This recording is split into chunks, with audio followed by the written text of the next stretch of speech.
Bab 879. Tunggu sebentar. Kenapa ibu malah menelepon Adril? Di tengah tatapan terkejut dari semua orang, Elin langsung melewati Nando dan berjalan menuju Adril. Seraya berkata, "Pak Adril, maafkan aku telah membuatmu tidak enak." Belum sempat Adril merespons, Nando langsung panik dan berseru, "Apa? Ibu, kenapa minta maaf pada dia? Dia hanya pelayan keluarga Juwana. Ibu bahkan pernah menyelamatkannya, tapi dia berani menghina aku." "Diam," bentak Elin. Suara keras Elin menghentikan Nando.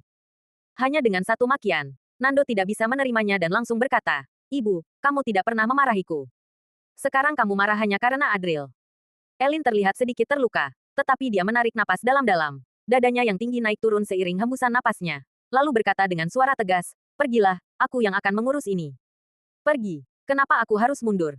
"Ibu, apa yang sedang kamu pikirkan? Aku ini anakmu," balas Nando. Nando langsung marah tak terkendali. Wajahnya memerah karena kemarahan. Selama ini, Elin selalu mendukungnya. Tidak peduli seberapa besar kesalahan yang dia buat, Elin selalu membersihkan kekacauan yang ditinggalkannya.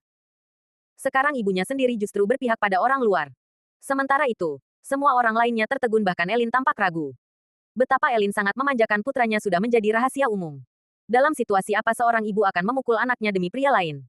Semua orang adalah orang-orang dari kalangan atas. Jarang ada yang baik. Hati mereka cukup kotor. Mereka langsung memandang Adril dengan tatapan yang agak aneh. Adril memang tampan. Dan setelah berlatih, tubuhnya menjadi sempurna dengan pesona yang kuat. Elin sendiri adalah wanita lajang di usia matang, sehingga para penonton mulai berpikir yang bukan-bukan. Adril mengernyitkan dahi dan berkata dengan suara tegas, "Aku tidak ada hubungan apa-apa dengan Nona Elin." "Oh, jadi kamu benar-benar punya hubungan dengan Elin, ya?" Pikir mereka. Mata mereka kini dipenuhi pemahaman yang salah. "Apa yang kalian pikirkan? Lihat apa? Pergi dari sini sekarang juga!" Teriak Nando. Nando tak mampu menahan kemarahannya lagi, berteriak pada semua orang yang menatapnya dengan penuh arti. Amarah Nando memuncak. Dengan mata yang merah karena marah, dia menatap Adril dan berteriak, "Apa yang kamu katakan pada ibuku? Hah? Dasar pelayan." Elin yang tidak sabar segera memberi perintah.